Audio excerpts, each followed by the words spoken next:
بعض ہمارے اہل علماء کرام شیعہ کو پکا کافر کہتے ہیں اور بعض کافر کا بھائی کافر وافر شیعوں میں 20 قسم کے لوگ ہیں، معتدل بھی ہیں. تو میں یہ کہتا ہوں کہ کسی مسلک کو کافر کہنے کے بجائے آپ یوں بولو کہ جس کا یہ عقیدہ ہے وہ کیا ہے؟ کافر ہے. جو نبی کو حاضر ناظر جانتا ہے بلا کسی تعویل کے وہ کیا ہے؟ کافر ہے. جو نبی کو مشکل کشا مانتا ہے بلا کسی تعویل کے وہ کیا ہے؟ کافر ہے. تو جو حضرت عائشہ رضی اللہ تعالیٰ عنہ پہ زنا کی تہمت لگاتا ہے وہ کیا ہے؟ کافر ہے. تو چاہے وہ سنی ہو، چاہے وہ شیعہ ہو، چاہے وہ بریلوی ہو، کیونکہ نام فرقوں کے لے کے اس میں ایک تو مبالغہ بہت ہو جاتا ہے. بعض دفعہ سارے وہ کر نہیں رہے ہوتے ہیں، ہم سب کو لپیٹ دیتے ہیں اور پھر فرقواریت اس سے بڑھتی ہے، نفرتیں پھیلتی ہیں. اپنے ملک کو پہلے بچاؤ. جو تو حالت ہو گئی ہماری، لڑ کے ایک دوسرے کو ویسے ہی پڑھ کے کوٹ دیا ہم لوگوں نے. کہہ رہے ہیں ہم جہاں آسٹریلیا میں رہتے ہیں وہاں اکثر اہل تشیع حضرات، وہاں جس علاقے میں رہتے ہیں وہاں زیادہ حضرت شیعہ حضرات ہیں، تو ہمارے گھر میں آ کر اپنی نماز پڑھتے ہیں. پڑھنے دو بھائی میرے بھائی، وہ جائے نماز پہ ڈیلا رکھتے ہیں، رکھنے دو. آپ کے گھر آ کے نماز پڑھ رہے ہیں نا، کوئی آپ کے چوری تو نہیں کر رہا نا. بار بار میں ایک بات کہتا ہوں، دوسرے کے مسلک کو چھیڑو نہیں، اپنے مسلک کو چھوڑو نہیں. ہاں جب وہ حق کی تلاش میں آپ کے پاس آئے دلائل، تو علماء سے دلائل پوچھ کے اس کو محبت کے ساتھ سمجھا دو. مان جائے ٹھیک ہے، نہیں مانے تو اس کی مرضی ہے بھائی. اتنی دنیا میں اور کچھ ہو رہا ہے تو کیا ہو گیا. تو یہ ضرور ہے کہ کوئی بھی شخص چاہے وہ سنی ہو چاہے وہ شیعہ ہو، آپ کے سامنے صحابہ کی گستاخی نہ کرے. وہ اب بولو بھائی یہ حدود سے کیا ہو رہا ہے. دیکھو کوئی عیسائی آپ کے گھر آتا ہے، وہ نبی کو نبی نہیں مانتا نا، تو آپ کو پہلے سے پتا ہے نہیں مانتا، پھر بھی آپ کے گھر آتا ہے، کھانا کھا کے چلا جاتا ہے. لیکن وہ آ کے آپ کے پیغمبر کو برا بھلا کہنا شروع کر دے تو آپ کہو گے بھائی اب یہ کیا ہو رہی ہے؟ یہ زیادتی ہو رہی ہے. آپ کہو گے یہ کیا ہو رہی ہے؟ یہ زیادتی. تو کوئی بھی شخص آئے آپ کے سامنے سیدنا معاویہ کو برا بھلا کہنا شروع کر دے، حضرت ابو سفیان کو، ابو بکر کو، حضرت عائشہ کو، آپ بولیں بھائی آپ آئیں اپنی نماز پڑھیں، آپ کا ایک مسلک ہے، ایک فقہ ہے، آپ اس طریقے سے پڑھیں، ہم نے منع نہیں کیا آپ کو. میں تو یہاں تو شیعہ لوگوں کو کہتا ہوں، اور آئے بھی ہیں بہت سارے مسجدوں میں، بیان بھی سنتے ہیں. ایک دن کسی جذباتی نے پکڑ لیا کہ شیعہ ہے نکالو. میں نے کہا تو مجھے بہت غصہ آیا. میں نے کہا کس بیس پہ نکال رہے ہو بھائی؟ آپ مجھ سے پوچھے بغیر آپ یہ کام کر رہے ہو. تو یہ بدتمیز ہر جگہ پر ہوتے ہیں. میں نے کہا آئیں بیٹھیں بھائی. تو مجھ سے ملتے ہیں بہت سارے شیعہ لوگ بھی، میں کہیں جاتا ہوں نا اور بتا رہے ہوتے ہیں میں شیعہ ہوں لیکن آپ کو سنتا ہوں. تو ہمیں عادت نہیں ہے اس کو جا کے چھیڑنا شروع کر دیں، پن کرنا شروع کر دیں. میں کچھ بھی نہیں کہتا. ملک ہمارا ابھی لڑائی کا متحمل نہیں. جو سیکھنا چاہے بات کرنا چاہے تو آپ محبت عزت کے ساتھ بات کر لیں. اس سے آگے آپ اپنی حدود کو کراس نہ کریں. لوگ کہتے ہیں مولوی ٹھیکیدار بنے ہوئے دار اسلام سے خارج کرنے کا. مولوی ٹھیکیدار نہیں بنے ہوئے. جو بیچارہ ہو جاتا ہے مولوی اس کے بارے میں رپورٹ پیش کر دیتے ہیں کہ یہ کیا ہو گیا ہے، ہو گیا ہے. اچھا بعض لوگ یہاں کہتے ہیں ہم کون ہوتے ہیں کسی کو کافر کہنے والے. کچھ براڈ مائنڈڈ قسم کے اسکالر ایسے بھی مارکیٹ میں آ گئے ہیں کہ ہم کون ہوتے ہیں بھائی یہ فیصلہ کرنے والے. یہ تو قیامت میں اللہ فیصلہ کرے گا. اللہ قیامت میں بھی کرے گا. اللہ نے دنیا میں بھی فیصلہ کر دیا ہے. اللہ نے دنیا میں بھی بتا دیا ہے، قرآن و سنت میں واضح تعلیمات ہے کہ کون مسلم ہے اور کون کافر ہے. لہذا یہ فیصلہ کہ ہم کون ہوتے ہیں، ہم واقعی نہیں ہوتے، لیکن اللہ تو ہوتا ہے نا یہ فیصلہ کرنے والا. تو جو اللہ نے فیصلہ کیا وہ ہم پبلک کو بتا دیتے ہیں کہ یہ دلیل ہے اور یہ اللہ کا فیصلہ ہے. ہاں دلیل غلط تو پھر آپ کہیں کہ یار دلیل صحیح نہیں دے رہے آپ، تو یہ بالکل غلط ہے. ہم واقعی کسی کو کافر کہنے والے نہیں ہوتے، لیکن اللہ تو ہوتا ہے نا. تو اللہ رسول نے جس کو کافر کہا ہو ہم اس کو کافر بتا دیتے ہیں. بناتے ہمارے یہاں کوئی فیکٹری نہیں ہے کافر بنانے کی. کوشش ہماری یہی ہوتی ہے کہ مسلمان بنائیں. ہم جو ہو جاتا ہے اس کو بتاتے ہیں بھائی اس کا اسلام سے تعلق نہیں. اچھا بعض لوگ کیا کرتے ہیں کہ براڈ مائنڈڈ اتنے بنتے ہیں کہ کسی کو کافر نہ کہو، کسی کو غیر مسلم نہ کہو. ٹھیک ہے کافر کا لفظ ذرا سخت ہے تو آپ غیر مسلم کہہ دیں. جب غیر مسلم کو بھی آپ کافر کہتے ہیں نا تو اس کو چڑ ہوتی ہے اس سے. تو کسی کو ہمیں طنز کرنا تو شریعت میں پسندیدہ نہیں ہے نا. تو اس کے لیے آپ اس کو کافر نہ کہیں، غیر مسلم کہہ دیں. یہ ہلکا لفظ ہے. اس پہ وہ تو خود مانتا ہے کہ میں مسلم تھوڑی ہوں. یہ ایک الگ بات ہے کہ ہم کافر کو کافر کے بجائے ہم کیا کہیں گے، ایک ادب تمیز کا لفظ استعمال کریں گے. بھائی یہ غیر مسلم ہے. جیسے قرآن نے بھی اہل کتاب کو اہل کتاب کہا، ایک رسپیکٹ دی نا ان کو. لیکن یہ تو نہیں کہا کہ یہ مسلم ہے، یہ تو نہیں کہا نا. اتنی رسپیکٹ تھوڑی دینی ہے کہ ہم افورڈ ہی نہ کر سکیں. بھائی آپ پیار سے کسی کو بیٹا کہہ دو، اس نے کہا نادرا میں بھی میرا نام ڈال دو. آپ نے کہا بھائی اتنی رسپیکٹ دوں گا جو میں افورڈ، ہاں اتنی نہیں ہوتی کہ آپ کو سگے بچوں میں اور محلے کے بچوں میں فرق ہی ختم ہو جائے. ایسا تو اپنے بچوں کے ساتھ تو ہی نہیں ہے. تو اللہ نے اسلام کا ایک دائرہ رکھا ہے. اگر آپ ہر شخص کو اس اسلام کے دائرے میں لے آؤ گے تو مسلم غیر مسلم کی جو باؤنڈری ہے وہ کیا ہو جائے گی، ختم. اور اللہ یہ باؤنڈری کو قائم رکھا ہے، قیامت تک رہے گی. یہ فرق ہے اللہ کے ہاں، اس میں اس کے شرعی احکام ہیں. تو غیر مسلم کا ذبیحہ حلال نہیں ہے سوائے یہودی عیسائی کے. غیر مسلم سے نکاح جائز نہیں ہے سوائے یہودی عیسائی کے. اور غیر مسلم کے پیچھے نماز جائز نہیں ہے. وہ تو یہودی عیسائی ہو اس کے پیچھے بھی جائز نہیں ہے. سمجھتے ہو کہ نہیں سمجھتے؟ تو یہودی عیسائی ایسے غیر مسلم ہے کہ ان کو اللہ نے 2 پروٹوکول دے دیے کہ ان کی عورت سے نکاح کر سکتے ہیں، ان کے مرد سے نہیں ہو سکتا. نمبر 2 وہ جب جانور ذبح کریں گے تو وہ حلال ہے ہمارے لیے. یہ صرف عیسائی اور یہودی کو پروٹوکول دیا, مسلمانوں میں کوئی مشرک ہو جائے اس کو یہ پروٹوکول نہیں دیا, اس کی کوئی دلیل نہیں, کیونکہ وہ بڑا مجرم ہے نا, توحید میں پیدا ہو کے شرک کر رہا ہے. ارے عیسائی تو پیدا عیسائی گھرانے میں ہوا نا, اس کا جرم ہلکا ہے. مسلمان پیدا توحید میں ہوا, ہمیشہ ایاک نعبد و ایاک نستعین پڑھتا ہے اور جاتا پھر مزاروں پہ سجدے کرتا ہے, تو یہ بڑا مجرم ہے. اس کا ذبیحہ حلال نہیں ہے, ایسی عورت سے نکاح جائز نہیں ہے. سمجھتے ہو, کیونکہ یہ ارتداد کے حکم میں ہے, مرتد کے حکم میں ہے. اب کیا مسئلہ ہے کہ یہ جو اسلام کے دائرے میں لوگوں نے کہا ہے کہ بھائی ہم نے جوڑ پیدا کرنے کے لیے اب ہر ایک کو ہم مسلم ہی سمجھیں گے یا سب کے پیچھے نماز جائز ہے, یہ بھی غلط ہے. بعض لوگ یہ کہتے ہیں نماز ہم تو بھائی ہر ایک کے پیچھے پڑھ لیتے ہیں, ہمیں اس سے کوئی غرض نہیں, ہم براڈ مائنڈیڈ لوگ ہیں. تو براڈ مائنڈیڈ بننے کی بھی ہمیں اتنی اجازت ہے جتنی شریعت نے اجازت بولو دی. نہ اتنے کڑوے بنو کہ لوگ تھوکنا شروع کر دیں, نہ اتنے میٹھے بنو کہ لوگ نگلنا شروع کر دیں. ہمارے ابا کا ملفوظ ہے یہ. وہ ہوا یہ تھا کہ ایک انٹی آ کے نا ہمارے گھر میں بیٹھی رہتی تھی 24 گھنٹے, ہماری والدہ کی دوست بن گئی تھی وہ. اب میری والدہ کی طبیعت میں سخاوت تھی, کھلاتی پلاتی بہت تھی, قرضے لے کے کھلاتی تھی. جب انتقال ہوا ہے تو ٹھیک ٹھاک قرضہ والدہ پہ چڑھا ہوا تھا, تو ان کی عادت تھی بس قرضے لے کے کھلاتے رہو. جو پیسے مانگنے آ رہے ان کو پیسے دے دیتی تھی. خرچہ کس کا ہو رہا تھا؟ ابا کا. ٹھیک ہے, ابا کو یار اپنے خرچے پہ, چلو سخاوت اچھی ہوتی ہے. والدہ کے پاس اپنا خرچہ بھی ہوتا تھا, اس میں بھی کرتی تھی. تو اب کیا ہوتا تھا, ایک انٹی آ کے ہمارے گھر میں بیٹھ گئی, وہ جا ہی نہیں رہی, ان کے مزے لگ گئے کہ یار فری پھوکڑ کا کھانا بھی آ رہا ہے, فری پھوکڑ کا. تو ہماری والدہ بھی پھر بڑی گپ شپ والی تھی, تو ابا نے 2-3 دن تو برداشت کیا. اس کے بعد ہمارے ابا ہماری والدہ کو لے کے بیٹھے, بولا بھائی انٹی کیا لگتی ہے آپ کی, 2-3 دن سے میں دیکھ رہا ہوں جب بھی گھر میں آؤ یہ بیٹھی ہوتی ہیں, تو ان کو بولو پتلی گلی سے نکلو بھائی, اپنے گھر جاؤ, یہ کوئی گھر بار نہیں ہے کیا. والدہ نے کہا اصل میں دیکھوں میں ان کو اب کیسے بولوں کہ آپ چلی جائیں, اب یہ آ جاتی ہے بیچاری, میں کیسے منع کروں. اس وقت میرے والد صاحب نے کہا بھائی وہ ہمیں نصیحت یاد رہ گئی, نہ اتنے میٹھے بنو کہ لوگ کھانا شروع کر دیں. آپ کے اخلاق اتنے اچھے ہو گئے, سارے محلے والے آپ کے گھر میں آ کے بیٹھ گئے جی, کہ مفتی صاحب تو کبھی نو کرتے ہی نہیں ہے نا, بھگاتے ہی نہیں ہے. اور نہ اتنے کڑوے بنو کہ لوگ آپ سے نفرت کرنا شروع کر دیں. کیا آپ نے مسافہ کرنا بھی چھوڑ دیا, دور سے جا رہا ہے تو آپ گالیاں دینا شروع کر دی, آپ نے دفعہ ہو یہاں سے تاکہ آئے نہیں قریب آپ کے. تو یہ میرے والد صاحب کے بڑے, اور والد صاحب تھے بھی پریکٹیکلی ایسے ہی تھے وہ, یعنی وہ عملی زندگی میں بھی اسی طرح ہی تھے. نہ اتنے میٹھے بنے کہ لوگوں نے کھانا شروع کر دیا, نہ اتنے کڑوے بنے کہ لوگ بھاگنا شروع ہو گئے, کہ نفرت کرنا شروع کر دی. تو یہاں بھی مذہب کے معاملے میں بھی ایسا ہے بھائی کہ ہم غیر مسلم کے معاملے میں نہ اتنے میٹھے بنیں گے کہ غیر مسلم کو بھی مسلم کہنا شروع کر دیں ہم, اور ہم کہیں جو شخص بھی اسلام کی طرف نسبت کر دے, کوئی ختم نبوت کے انکار کرے, ہم براڈ مائنڈیڈ بنے. کوئی بات نہیں یار, انکار ہی کیا ہے نا, اللہ خود پوچھ لے گا, یہ ہمارا مسلم بھائی ہے. کوئی کہے کہ نبی صلی اللہ علیہ وسلم عالم الغیب ہیں, مختار کل ہیں, مشکل کشا ہیں, کہ نہیں یار ہم کسی کو کافر نہیں کہہ سکتے, ہم سب کے پیچھے نماز پڑھ لیں گے. اس کا مطلب آپ اتنے میٹھے بن گئے ہو کہ اب لوگ آپ کو کھانا, اور آپ کو نہیں کھائیں گے, اسلام کو کھانا شروع کر دیں گے. توحید اور غیر توحید میں فرق کیا ہو جائے گا؟ ختم. جب سب کے پیچھے نماز ہوگی تو کل پھر اتنے براڈ مائنڈیڈ بنیں گے کہ ہندو بھی مسجد بنا کے کھڑا ہو جائے گا. ہندو کے پیچھے بھی ہو رہی ہے, پھر تو عیسائی کے پیچھے بھی ہو رہی ہے, پھر تو یہودی کے پیچھے بھی ہو رہی ہے, پھر تھوڑے دنوں میں مسجد اور مندر کے نام چینج ہو جائیں گے. مسجد کو لوگ پیار سے مندر کہیں گے, مندر کو لوگ پیار سے کیا کہیں گے؟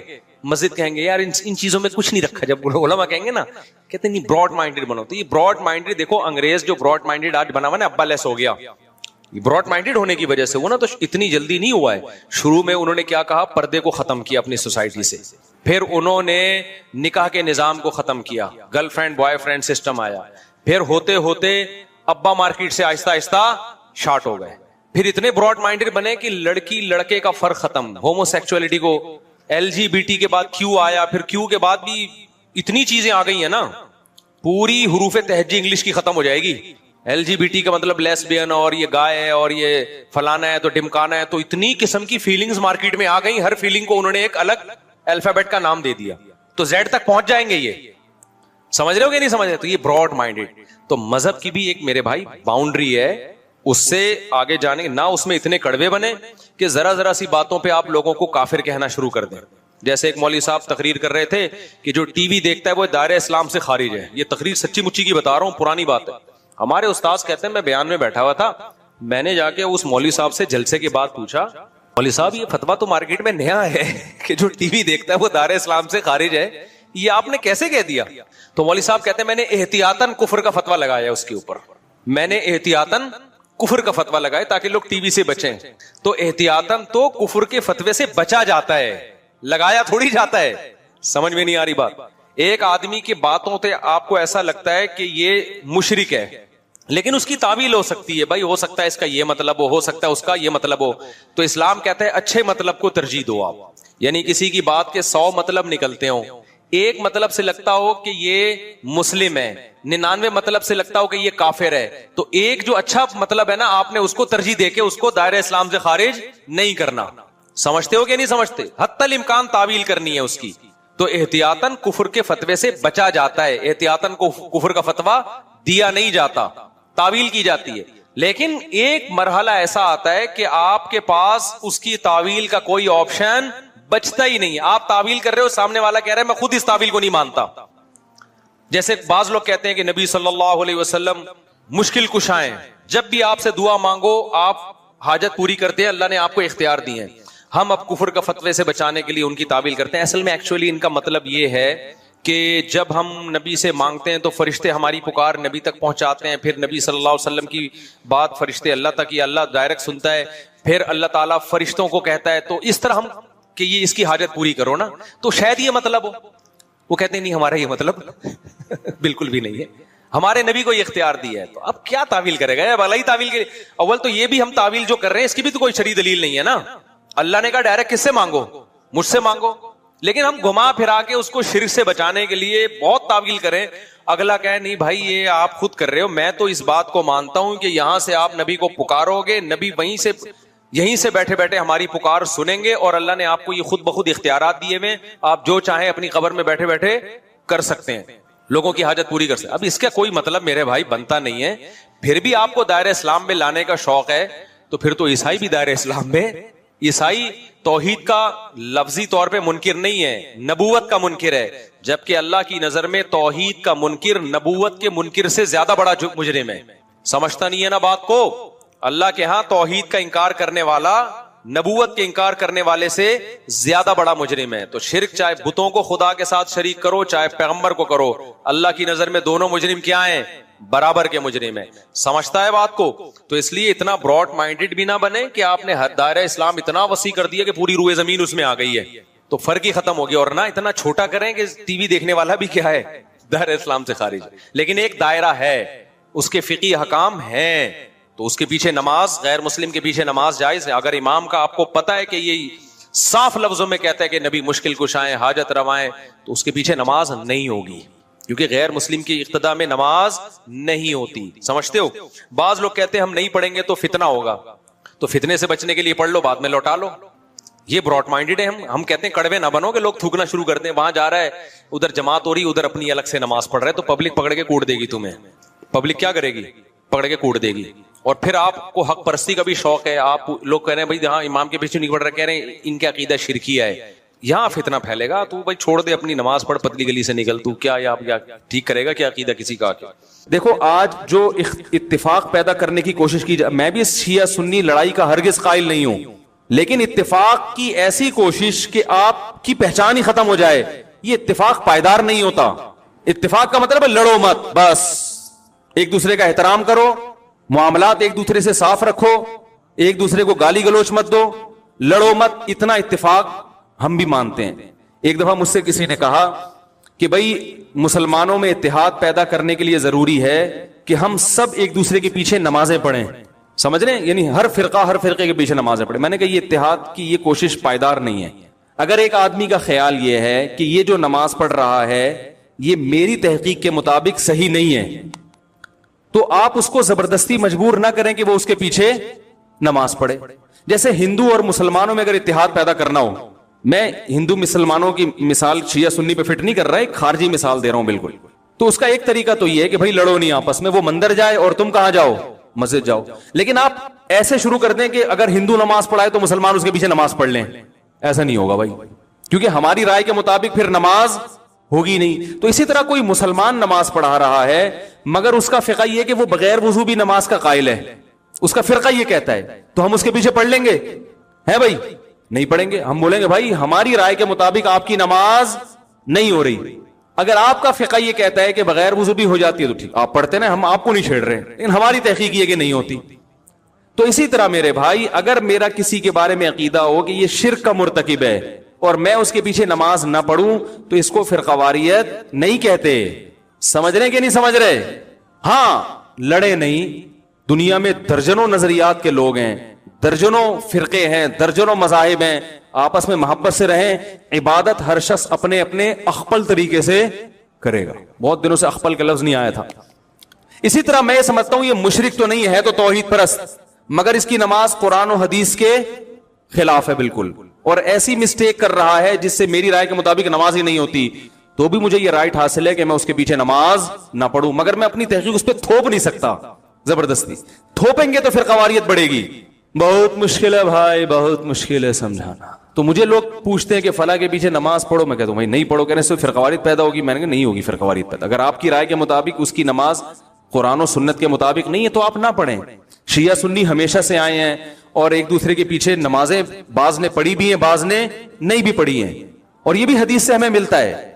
دیکھو بنو قریظہ میں رسول اللہ صلی اللہ علیہ وسلم نے صحابہ کی جماعت کو بھیجا اور کہا کہ عصر کی نماز کا وقت جب تک عصر وہاں پہنچ کے پڑھنا ہے. مشہور حدیث ہے. راستے میں نماز قضا ہونے لگی. صحابہ کی ایک جماعت کا خیال تھا بھی نماز کا ٹائم ختم ہو رہا ہے, ہم پڑھیں گے نماز. دوسری جماعت کا خیال تھا کہ بھئی نبی نے تو اجازت نہیں دی. انہوں نے کہا بھئی اس لیے نہیں دی کہ نبی کو تھوڑی معلوم تھا کہ نماز قضا ہو جائے گی. ایک فریق نے نماز پڑھی اور ایک نے نماز نہیں پڑھی. اب آپ یہ تو نہیں کہہ سکتے جنہوں نے نہیں پڑھی انہوں نے ان کے پیچھے کیوں نہیں پڑھی, کیا وہ ان کو کافر سمجھتے تھے؟ بھائی مسلمان سمجھتے تھے, لیکن ان کا خیال یہ تھا کہ حدیث کا جو مطلب ہم بیان کر رہے ہیں وہ ٹھیک ہے, یہ جو مفہوم پیش کر رہے ہیں وہ ٹھیک نہیں ہے. نبی نے جب منع کر دیا تو یہ غلط کر رہے ہیں نماز پڑھ کے, لہذا انہوں نے نہیں پڑھی نماز.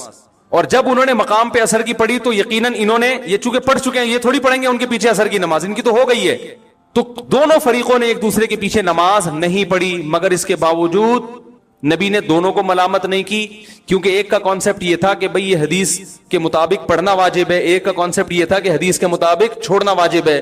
نہیں پڑھی, اپنی اپنی رائے پر عمل کیا, نبی کے پاس پہنچے, نبی نے کسی کو ملامت نہیں کی. نہ تو نبی نے یہ کہا یہ جنت میں یہ جہنم میں, یہ بھی نہیں کہا, کیونکہ دونوں کا مقصد اللہ اس کے رسول کو فالو کرنا تھا. اور نہ نبی نے یہ کہا کہ تم نے ان کے پیچھے نماز نہیں پڑھی تو کیا تم ان کو کافر سمجھتے ہو ہیں, کیا وہ انسان نہیں ہے, کچھ بھی نہیں کہا. تو عین ممکن ہے کہ میری رائے کے مطابق کسی کے پیچھے نماز نہ ہو رہی ہو تو میں نہیں پڑھوں گا اس کے پیچھے نماز. آپ مجھے گن پوائنٹ پہ مجبور نہیں کر سکتے, اور اس کی نماز میرے پیچھے اس کی رائے کے مطابق نہیں ہو رہی تو نہ پڑھے, کچھ کوئی حرج نہیں ہے اس میں. ہاں بلا وجہ کفر کے فتوے لگا کے ایک دوسرے کے پیچھے نمازیں چھوڑ دینا یہ غلط ہے. نہیں آ رہی بات سمجھ میں؟ بلا وجہ ذرا سی باتوں کو اچھال کے وہ اس کے پیچھے مسجدوں میں 2-2-3 جماعتیں ہو رہی ہیں, اس نے امام صاحب نے اس سے قرضہ لیا چونکہ واپس نہیں کیا تو اس کی رائے میں امام صاحب فاسق ہیں, لہذا دوسرا امام اپنے لیے الگ سے لے کر آ رہی ہے, ٹھیک ہے نا, وہ ان کے پیچھے پڑے گا, وہ یہ غلط ہے. بڑا اختلاف جہاں آئے گا تو وہاں نمازوں کو ہم اجازت نہیں دیتے. تو شیعہ اور سنی کا اختلاف چھوٹا نہیں ہے بلکہ بولو بھائی بڑا اختلاف. ہم تمام صحابہ کو حجت سمجھتے ہیں, وہ حضرات اہل بیت کو زیادہ فوکس کرتے ہیں. جو ان میں معتدل ہیں ان کی بات کر رہا ہوں, جو معتدل نہیں ہے جیسے ہم میں جو معتدل نہیں ہے تو ان میں بھی کچھ ہیں, تو یہ تو اعتدال سے ہٹے ہوئے لوگ تو ہر جگہ ہوتے ہیں. وہ جو ہے ان کی نماز کا طریقہ ہم سے بالکل ڈیفرنٹ ہے. سمجھ رہے ہیں کہ نہیں سمجھ رہے؟ ابھی میں اس ڈیٹیل میں نہیں جاؤں گا, وہ آپ انہی کے علماء سے جا کے پوچھ لیں کہ بھئی آپ کے یہاں کیا کیا ہے. ہمارے مجھے اس سے بھی بحث نہیں ہے کہ وہ کیا کر رہے ہیں ہم کیا کر رہے ہیں. میں لڑنے کا قطن قائل نہیں ہوں. یہاں آتے ہیں شیعہ لوگ بھی آتے ہیں, مجھ سے ملتے ہیں, میں تمیز سے ملتا ہوں, چائے پلاتا ہوں, سر پہ ہاتھ بھی رکھ لیتا ہوں. بہت اچھا. شیعہ علماء سے بھی سلام دعا ہے ہماری, بیٹھتے ہیں بات کرتے ہیں, بھائی السلام علیکم. وعلیکم السلام. منڈی والان خالے دیغت میں خوندی کھڑے دے, چائے پیئے, وعلیکم لکم دینکم ولی دین. بھائی آپ جائیں امام بارگاہ میں نماز پڑھے, وہاں اپنی مسجد میں نماز پڑھے, ہم جا رہے ہیں اپنا جمعہ پڑھانے, ٹھیک ہے. تو یہ ہمیشہ سے ہوتا آ رہا ہے. فرقواریت پھیلتی ہے جب آپ ایک دوسرے کے خلاف غلط زبان. شیعہ صحابہ کو کھلے عام گالیاں دے گا, کوئی دے گا تو فرقواریت پیدا بولو نا بھائی ہوگی. پھر سنیوں کے جذبات بڑھیں گے, پھر مار کٹائی دنگا مستی سب ہوگا. تو فرقواریت پہ کنٹرول کرنے کے لیے شیعہ علماء کی ذمہ داری ہے کہ وہ اپنی عوام کو ان صحابہ کو برا بھلا بولنے سے منع کریں جن سے محبت ہمارے ایمان کا جز ہے, جن کے لیے کٹنا مرنا ہم اپنے ایمان کا حصہ سمجھتے ہیں. اور اسی طرح میرے بھائی یہاں سے اگر ان کے کسی ایسے شخص پہ الزام لگائے جو اس الزام سے بری ہے, بعض الزامات ایسے شیعہ پہ, شیعوں کی ایسی جماعت پہ لگا دیے جاتے ہیں جو اس سے بری ہوتے ہیں, سبھی کو ایک لاٹھی سے ہانکنا شروع کر دیا جائے. میں نے بھی شیعوں کا مطالعہ کیا ہے اور کچھ شیعہ لوگوں سے جب میں ملا ہوں تو مجھے ایک چیز کا اندازہ ہوا کہ سب شیعہ کے وہ نظریات نہیں ہوتے جو ہم پہلے سمجھا کرتے تھے. سارے ایک جیسے نہیں ہوتے. ان میں بعض حضرات ایسے ہیں جو صحابہ کرام کو مانتے ہیں, امی عائشہ کو جنتی مانتے ہیں, ان کو زانی معاذ اللہ قرار نہیں دیتے. الحمد سے لے کے والناس تک والے قرآن ہی کو قرآن مانتے ہیں. ان میں کچھ لوگ ایسے ہیں, یہ مشاہدے پر مبنی حقیقت ہے. بعض لوگ کہتے ہیں اس کو کیا پتا, مشاہدے سے بڑی کوئی دلیل نہیں ہوتی, ٹھیک ہے نا. بعض لوگ کہتے ہیں توریہ کر رہا ہے. بھائی ہم ظاہر کے مکلف ہیں. کوئی شیعہ اگر زبان سے کہہ دے کہ میں ابو بکر کو مانتا ہوں, حضرت عمر کو مانتا ہوں, حضرت عثمان کو مانتا ہوں, تو شریعت نے ہمیں حکم دیا ہے زبان کا اعتبار کرو, اس کے باطن کو اللہ کے حوالے کر دو. تو اگر کوئی, لیکن پھر بھی میں کہوں کہ جو مانتے ہیں اس کے باوجود ہم ان کے مذہب سے متفق نہیں ہیں. میری جب جی ٹی وی پہ ٹاک ہوئی, بات چیت ہوئی شیعہ عالم کے ساتھ, تو میں نے پہلے یہ کہہ دیا کہ میں آپ کے مسلک کو ٹھیک نہیں سمجھتا. یعنی میں جو جوڑ کی بات کر رہا ہوں اس سے یہ کہیں نہ لوگ لے کے جائیں کہ میں شیعہ مذہب کو ہی درست سمجھتا ہوں. نہ میں نہیں سمجھتا. میں نے کہا جیسے آپ ہمارے مذہب کو درست نہیں سمجھتے, اس لیے کہ اگر میں آپ کے مذہب کو درست سمجھتا تو سوال پیدا پھر میں ہو کیوں نہیں آتا وہ, اور اگر آپ میرے مسلک کو درست سمجھتے ہیں تو سوال پیدا پھر آپ سنی بن کیوں نہیں گئے. بھائی جب ایک چیز کو میں درست سمجھ رہا ہوں تو مجھے چاہیے نا کہ میں ہو جاؤں وہ, لیکن مار دھاڑ والا طریقہ غلط ہے.